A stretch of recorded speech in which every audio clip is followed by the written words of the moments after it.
My own brother betrayed me in the worst way possible. He stole my fiancée and got her pregnant. Heartbroken and shattered, I vanished for 5 years. But now he's in a coma fighting for his life, and my parents have the audacity to ask me to return and take his place as the father to his child. I'm Owen Vale. Back then, I was 27, working as a textile engineer for a mid-size manufacturing company, pulling decent money and building what I thought was a solid future. I'd been with Marina Salas for 3 years. She was a wedding planner, which seemed almost funny in retrospect. She planned other people's dream weddings for a living, and ours was supposed to be in exactly 1 month. Everything seemed perfect. That's the part that still gets me sometimes. There were no red flags I missed, no gut feelings I ignored. Or maybe I was just that blind. My family situation was complicated. My older brother Dorian had always been the golden child. He was 30 then, worked in our family's construction supply business, and could do no wrong in our parents' eyes. Charismatic, confident, the kind of guy who walked into a room and owned it. Me, I was the backup son, the responsible one, the one who didn't need attention because I had my life together. I'd made peace with that dynamic years ago. Or so I thought. It was a Tuesday when my mother called. "Owen, can you come by the house tonight? We need to discuss some final wedding details." I was in the middle of reviewing production schedules, but I told her sure, no problem. Probably wanted to talk about seating arrangements or whether we needed to add extra chairs for some cousin I'd never met. Marina and I had already handled most of the planning, but my mother liked to feel involved. I finished up at work, grabbed some takeout, and drove to my parents' place around 7. It was the house I grew up in, a modest 2-story in a quiet neighborhood, the kind of place that should have felt safe and familiar. When I walked through the door, my father was in the kitchen. He looked at me with this weird expression I couldn't quite read, then just nodded and went back to whatever he was doing. Didn't say a word. "Owen, we're in the living room."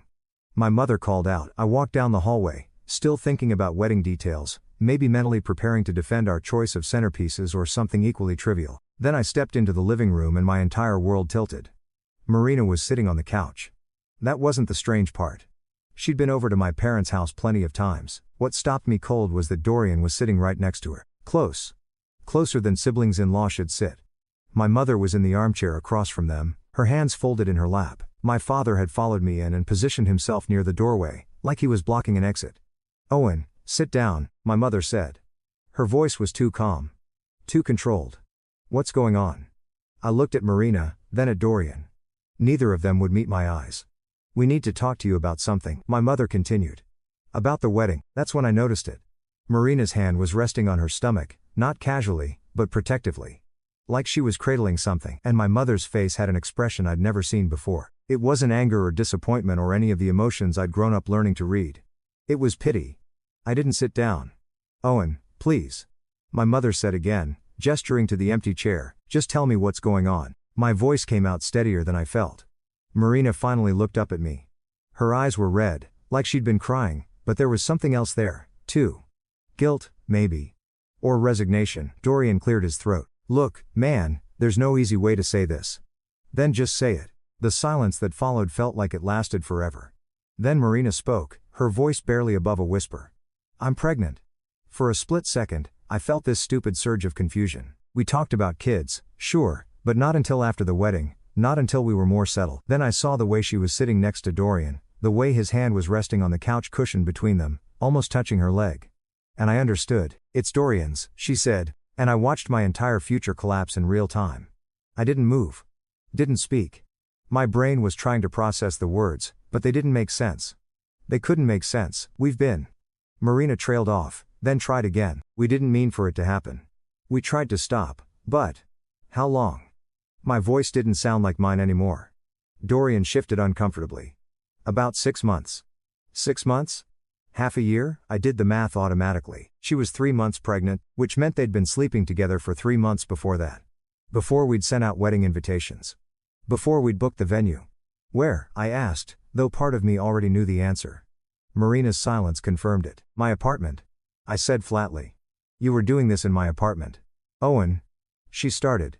During my work trips, I remembered all those times I'd traveled for the company, sometimes gone for a week at a time. I'd come home and she'd be there waiting, smiling, asking about my trip. And the whole time, "We can't deny what we feel," Marina said, and the sheer audacity of that statement almost made me laugh. "I know this is terrible timing, but we can't fight something this real." "This real?" I repeated. "You're having his baby, my brother's baby. In my home. While planning a wedding to me. Dorian finally spoke up, and his tone was almost conversational, like we were discussing sports scores. Come on, man. You have to understand, when something's this intense, you can't just ignore it. We tried to fight it, but don't. I cut him off, my eyes moving to my mother. She'd been sitting there this whole time, listening to them explain how they'd been betraying me for half a year, and her face showed what? Sympathy? Understanding? But not for me. Owen, she said carefully, I know this is difficult to hear. The wedding is cancelled. Dorian and Marina are going to be together now. They're having a baby, and we need to accept the situation because they're in love. I stared at her. Accept the situation? You're young. You'll find someone else. But they have a child on the way. She glanced at my father, who was still standing by the door, looking anywhere but at me. Family comes first. Owen, we need to support them. And there it was, the moment I realized this wasn't an intervention or a confession. This was them telling me the decision had already been made. They weren't asking for my forgiveness, they were asking me to disappear. My father, the man who taught me to ride a bike and helped me move into my first apartment, just stood there. Silent. Useless. Something inside me went very cold and very calm. You're right, I said quietly, family does come first. I saw my mother's face relax slightly, like she thought I was going to be reasonable about this. That's why I'm done with all of you. I turned toward the door, my father actually stepped aside to let me pass. Owen, don't be dramatic, my mother called out. We can work through this like adults. I stopped at the doorway and looked back at her, at all of them. There's nothing to work through. You made your choice. Now live with it. I walked out of that house and heard the door close behind me with a finality that echoed in the quiet suburban street. I would never walk through it again. That night, I went back to my apartment, the same apartment where they'd been screwing behind my back, and I started erasing my old life. I blocked every number. Marina, Dorian, my mother, my father, every mutual friend who might try to play mediator. Changed my phone number the next day. Locked down every social media account, made everything private, deleted anyone connected to that world. 2 weeks later, I gave notice at my job. A month after that, I moved 800 miles away to a state where nobody knew my name or my history. That was 5 years ago. Now, I'm 32, sitting in my corner office at a major textile manufacturing firm where I'm a senior production manager. I make double what I did back then. I've got a team of 15 people under me, and last quarter we exceeded our targets by 18%. I did therapy, real therapy, not just venting to friends over beer. Spent 2 years working through the betrayal, the family dysfunction, learning how to trust again, learning that what happened wasn't a reflection of my worth. It was a reflection of theirs. For the past 8 months, I've been seeing someone. Her name's Iris.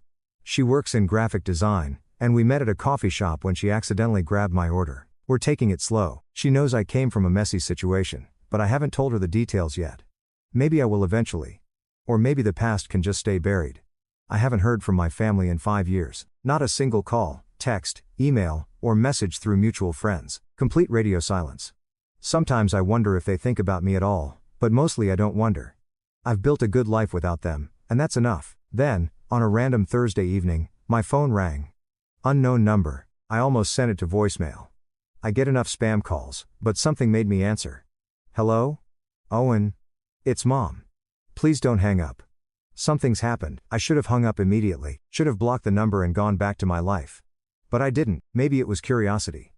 Maybe it was muscle memory from years of being the dutiful son. I'm listening, I said, keeping my voice neutral. Her voice sounded older, strained. It's Dorian. He was in an accident. A bad one, 3 weeks ago. 3 weeks, and she was just now calling. That told me everything about where I ranked in the family hierarchy. Still dead last. Drunk driving, she continued. He hit a tree going 70. He's in a coma, Owen. The doctors don't know if he'll wake up, and even if he does, there's extensive brain damage. He'll never be the same. I felt nothing. Not satisfaction, not sympathy, just a distant sort of acknowledgement that actions have consequences. Why are you calling me? I asked. Marina is struggling. The child, he's 4 now, he keeps asking about his father. The medical bills are piling up. The business is falling apart without Dorian to run things. Your father's health isn't good, and this stress. Mom, I cut her off. Why are you calling me? There was a pause. A long one. When she spoke again, her voice had changed. It had that particular tone I remembered from childhood, the one she used when she needed something. Owen, we need you to come home. We need you to help Marina and the child, not just financially. We need you to take Dorian's place. The words hung in the air like poison. For a moment, I genuinely thought I'd misheard her. Say that again, I said quietly. Marina needs real support, Owen. Not just money. She can't do this alone. The child needs a father figure in the house, someone stable and present. We need you to move in with her. Help raise the boy. I sat down, not because I was complying, but because my legs suddenly felt unreliable. Let me make sure I understand what you're asking, I said, my voice dangerously calm. You want me to move in with the woman who was sleeping with my brother in my own apartment while planning a wedding to me. You want me to raise the child they made together. You want me to just step into Dorian's life and play house with his family. It's not like that. Then what is it like, Mom? Explain it to me. She took a breath and I could hear her gathering her thoughts, preparing her pitch. The boy's name is Troy. He's 4 years old and he's asking why his daddy won't wake up. Marina is drowning. The medical bills, the mortgage, trying to work while managing a child alone. She needs help. Real help. Someone living there, being present. She has you. She has Dad. She has the family that chose her over me. Your father isn't well, Owen. His heart, this stress is destroying him. I'm trying to hold everything together, but I can't be there every day. I can't be what Troy needs. So, you need a replacement, Dorian, and you thought of your backup son. That's not fair. Isn't it? I was standing now, pacing my apartment. 5 years ago, you told me to accept the situation. You told me they were in love and I needed to move on. You didn't call to check on me once. Not on what would have been my wedding day. Not on my birthday. Not once in 5 years. But now Dorian's broken and suddenly you remember I exist. We made mistakes, she said, and I almost laughed at the understatement. I know we didn't handle things well back then. But you're better than this, Owen. You always were. You're the responsible one, the one who thinks things through. That child is innocent in all of this. He needs stability. There it was, the manipulation I'd grown up with. Dorian could be reckless, selfish, destructive, but Owen was supposed to be responsible. Owen was supposed to clean up the messes. I'm not asking you to forgive us, she continued. I'm asking you to think about Troy. To think about family. Family? I repeated. The same family that sat me down and told me to accept being replaced. Dorian made mistakes. Dorian made choices. You all made choices. And I'm making mine. Owen, please, your fathers will still include you. The business, the house, when the time comes, you'll be taken care of. But right now, we need our family together. We need you to step up. And there was the carrot after the stick. The inheritance I'd never asked for, never wanted, being dangled like I was supposed to be grateful. You keep saying family, I said. But you know what real family does? They don't ask you to sacrifice yourself to fix their mistakes. They don't expect you to move in with the woman who destroyed you to raise her child with your brother. If positions were reversed, my mother said, her voice hardening, Dorian would do it for you. That broke something inside me. Not my resolve, that was solid. But whatever small part of me that still wondered if maybe I was being too harsh, too unforgiving. That tiny voice that asked if I should try to salvage something, it died in that moment. Because the sheer delusion of that statement, the absolute fantasy required to believe that Dorian, the man who slept with my fiancée for 6 months, would lift a finger to help me, was so staggering that it clarified everything. They hadn't learned anything. They hadn't grown. They were still the same people who'd chosen him over me 5 years ago. The only difference was now they needed something from me. I felt something shift inside me. Not anger anymore. Something colder, clearer. You're absolutely right about one thing, Mom, I said. I could hear the hope creep into her voice. What's that? 5 years ago, you told me family comes first. So, let me be crystal clear. You're not my family anymore. You haven't been for 5 years. And whatever happens to Dorian, Marina, or that child, it has nothing to do with me. Owen, you can't mean that. We're your family. I cut her off. No, you made that choice 5 years ago. When you sat me down in that living room and told me to accept being replaced, you ended this family. I didn't. I just accepted what you'd already decided. That's not. We were trying to do what was best for everyone. Best for everyone? I laughed, and it came out harsh. You mean best for Dorian? Like always, I spent my entire childhood watching you excuse his behavior, cover for his mistakes, hand him everything while I worked for scraps of approval. And when he took the one thing that was mine, you asked me to smile and accept it. We thought you'd understand eventually. I understand perfectly. I built a new life. I'm successful. I make more money than Dorian ever did. I have people who actually value me, who don't see me as a backup option or a safety net. And I did all of it without you. There was silence on the other end. Then her voice came back, smaller. So, you're just going to abandon a child? Your own nephew? You're going to let Marina struggle alone with a 4-year-old while his father lies in a hospital bed? That child has a mother, I said flatly. He has grandparents. 3 people who chose to create this situation. 3 people who chose each other over me. That boy isn't my responsibility. He's the consequence of your choices. He's innocent in all this. So was I, but that didn't stop any of you from choosing Dorian over me. You want to talk about innocent? I was planning a wedding. I was excited about my future. And you all sat there and told me to accept being discarded like I didn't matter. Your fathers will still include you, she said, shifting tactics. Half the business, half the house, the investments. Keep it. The words came out ice cold. Keep every penny.